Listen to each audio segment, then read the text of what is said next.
نحمده ونصلي على رسوله الكريم أما بعد فأعوذ بالله من الشيطان الرجيم بسم الله الرحمن الرحيم رب اشرح لي صدري ويسر لي أمري واحلل عقدة من لساني يفقهوا قولي۔ اللہ تعالیٰ نے ہم سب کو پیدا کیا، اس زمین پر ہمارے لیے طرح طرح کی نعمتیں بنائیں، زندگی جیسی نعمت دی، لیکن اس دنیا کو ہمارے لیے امتحان کی جگہ بنایا۔ اور امتحان کس چیز میں ہے کہ ہر روز ہمیں زندگی میں جو کچھ پیش آتا ہے اس میں ہمارا طرز عمل کیا ہے۔ زندگی میں انسان کو بہت سی خوشیاں بھی ملتی ہیں اور کبھی کبھار غم کے بادل بھی آتے ہیں۔ دیکھا ہم سے یہ جا رہا ہے کہ ہم خوشی کے موقع پر کس طرح بہیو کرتے ہیں اور غم کے موقع پر ہمارا طرز عمل کیا ہوتا ہے۔ بندہ مومن کا طریقہ خوشی اور غم دونوں موقعوں پر اللہ کی مرضی کے مطابق ہوتا ہے۔ اسے معلوم ہوتا ہے کہ آنے والا ہر واقعہ اس کے رب کی مرضی سے پیش آیا ہے۔ مومن ہمیشہ اپنے رب کی رضا میں ہی راضی رہتا ہے۔ خوشی کے موقع پر بھی اللہ تعالیٰ کا شکر ادا کرتا ہے۔ نبی صلی اللہ علیہ وسلم جس کام کے لیے بھیجے گئے، جب وہ مکمل ہوا تو کیا کہا گیا؟ اب خوشی کیسے منائیے؟ فسبح بحمد ربک واستغفرہ، اپنے رب کی تسبیح کیجیے اور استغفار کیجیے۔ تو خوشی کے موقع پر بھی اللہ تعالیٰ سے یہ معافی مانگتے رہنا کہ ہماری کسی بات سے آپ ناراض نہ ہوں، یہ بہت ضروری ہے۔ اور سچی بات یہ ہے کہ ہمارا رب جب ہم کو خوشیاں دیتا ہے تو ہم زیادہ ہی اس کی ناراضگی کا کام کرتے ہیں۔ عام حالات میں شاید گناہ کچھ کم ہوتے ہوں، لیکن خوشی کے مواقع پر عموماً ہر حد پار کر دیتے ہیں اور کیا کہتے ہیں، پھر کیا ہوا، خوشی کا تو موقع ہے، شادی کوئی روز روز تھوڑی ہوتی ہے، اب آج بھی یہ کام نہیں کریں گے تو کب کریں گے؟ مثلاً آپ دیکھیں کہ عام دنوں میں نماز اپنے وقت پہ روٹین پہ ٹھیک پوری ہو رہی ہے، کیونکہ ہم سمجھتے ہیں کہ نماز کا حساب تو پہلے ہونا ہے، اس کے بغیر تو جان ہی نہیں چھوٹے گی، اس لیے وہ تو کرنی ہے پوری۔ عام دنوں میں ہم اطمینان سے اپنا کام کرتے ہیں، جو ہی شادی کا ہنگامہ شروع ہوتا ہے، شاپنگ ہو رہی ہے، بازار جا رہے ہیں، نمازیں لیٹ ہو رہی، قضا ہو رہی، اور عذر کیا ہے؟ بہت مصروفیت ہے، کیا کریں؟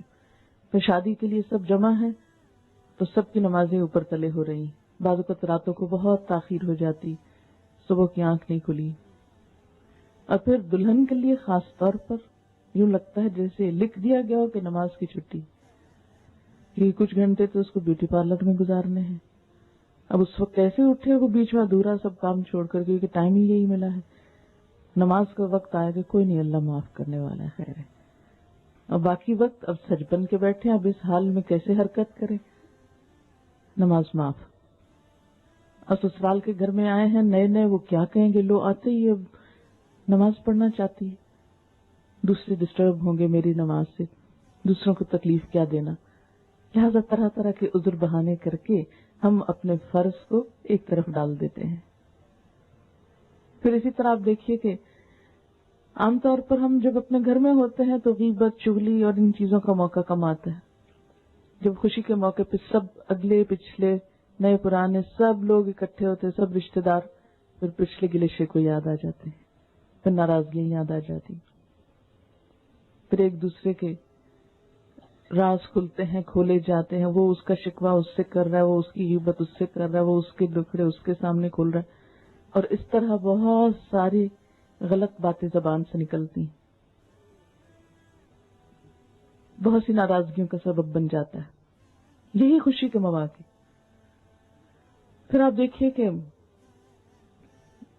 جب ہم کسی مجلس میں ہوتے ہیں، شادی کے موقع پہ اچھا پہننا، اچھا کھانا کو منع نہیں ہے، اپنی استطاعت اور حیثیت کے مطابق کرے، اسراف نہ ہو، کیونکہ اسراف کرنے والے اللہ تعالیٰ کو پسند نہیں۔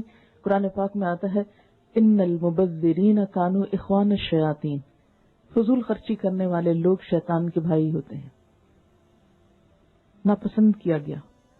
اپنی حدود سے باہر نکلنا، قرض لے لے کر بڑے بڑے کام ایسے کرنا کہ جس سے ایک دھاک بیٹھ جائے، ایک نام بن جائے، یہ کوئی پسندیدہ چیز نہیں ہے۔ لیکن ہم ایسے مواقع پر صرف دکھاوے کے لیے صرف لوگوں کو بتانے کے لیے کہ ہمارے پاس بہت کچھ ہے. ہم اس نیت سے بسا اوقات پہنتے بھی ہیں، پہناتے بھی ہیں، چڑھاتے بھی ہیں دلہن کو. اسلام میں ریاکاری، دکھاوا، اسراف یہ سب ناپسندیدہ چیزیں. پھر آپ دیکھیے کہ شادی کے موقع پر کیا کرتے ہیں کہ جب تک بیٹھے رہتے ہیں لوگوں کا جائزہ لیتے رہتے، اس نے کیا پہنا، اس نے کیا پہنا، کسی کو دیکھ کے خوش ہوئے، کسی کو دیکھ کے کڑھے. پھر جب گھر واپس پلٹتے ہیں تو کیا گفتگو ہوتی، کبھی غور کیا ہم نے؟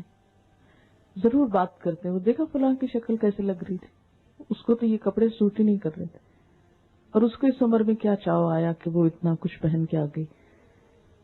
کسی کے ناک پہ تبصرہ، کسی کے میک اپ پہ تبصرہ، کسی کے کپڑے پہ تبصرہ. مومن تو کسی کا مذاق نہیں اڑاتا، اس کی گفتگو تو ایسی نہیں ہوتی کہ وہ لوگوں کی شکل و صورت پہ بات کرے، ان کے لباس پہ بات کرے، کسی کی غربت کا مذاق اڑائے، کسی کی امارت کا مذاق اڑائے. تو یہ سب کام عموماً ایسے ہی موقعوں پر جنم لیتے ہیں.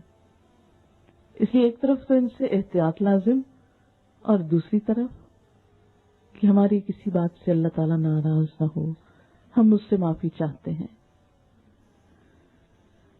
وَنَعُوذُ بِاللَّهِ مِن شُرُورِ أَنفُسِنَا، اور ہم اللہ کی پناہ میں اپنے آپ کو دیتے ہیں اپنے نفس کے شر سے بچنے کے لیے، کیونکہ انسان کا نفس اسے برائی پہ اکساتا ہے. چھوٹی سی بات کسی کی مائنڈ کی تو اس وقت تک چین نہیں آتا جب تک اس سے دگنا نہ اس کو سنا دے. کسی کی طرف سے تھوڑی سی تکلیف پہنچے تو جواب دینا لازم ہے. یہ کیسے ہو سکتا ہم چپ بیٹھے رہیں، اور چاہے اس میں بات بڑھ جائے اور کام خراب ہوتا ہے تو وہ ہم اپنا غصہ تو ٹھنڈا کر لیں. لہذا نعوذ باللہ من شرور انفسنا، ہم اپنے نفس کے شر سے، کیونکہ حضرت یوسف علیہ السلام نے بھی کہا تھا کہ ان النفس لامارۃ بالسوء، یقیناً نفس تو انسان کو برائی پہ اکساتا ہی رہتا ہے، برائی پہ آمادہ ہی کرتا ہے، وہ تو برائی کی طرف ہی لے کے جاتا ہے. لہذا نفس کی ایسی باتیں جو انسان کو دنیا میں بھی نقصان دے تو ان کو ماننے میں خسارہ ہی ہے. اور دیکھیے کہ نفس کا شر ہوتا کیا ہے، اس کو بھی ذرا دیکھ لیتے ہیں. نفس کا شر، نفس دل کی تنگی، حسد، بغض، حرص، لالچ، طمع، دوسرے کے لیے برے خیالات، بدگمانی، نیگیٹو تھنکنگ، یہ سب کچھ نفس کا شر ہے. خود کو بڑا سمجھنا، لوگوں کو حقیر سمجھنا، اپنی کسی خوبی کا بہت زوم ہونا، یہ ساری چیزیں نفس کے شر میں آ جاتی ہیں. سب سے پہلے نفس کے شر کا شکار ہوا تھا شیطان، اور اس نے کیا کہا تھا جب اسے کہا گیا کہ انسان کے آگے جھکو، تو اس نے کہا میں کیوں جھکوں، انا خیر منہ، میں اس سے بہتر ہوں. خلقتنی من نار وخلقتہ من طین، مجھے تو نے آگ سے بنایا، اس کو مٹی سے. آگ مٹی کے آگے جھک جائے؟ نہیں، آگ کی تو سرشت میں نہیں، وہ تو اس کے شعلے اوپر جاتے، وہ نیچے نہیں ہو سکتی. میں اس کے آگے جھک نہیں سکتا. اب دیکھیے کہ انا کا شکار لوگ دراصل شیطان کے پیروکار ہوتے ہیں، اور عام روزمرہ زندگی میں جتنی بھی خرابیاں ہوتی ہیں اگر ہم ان کا انالائز کریں تو ہم دیکھیں گے کہ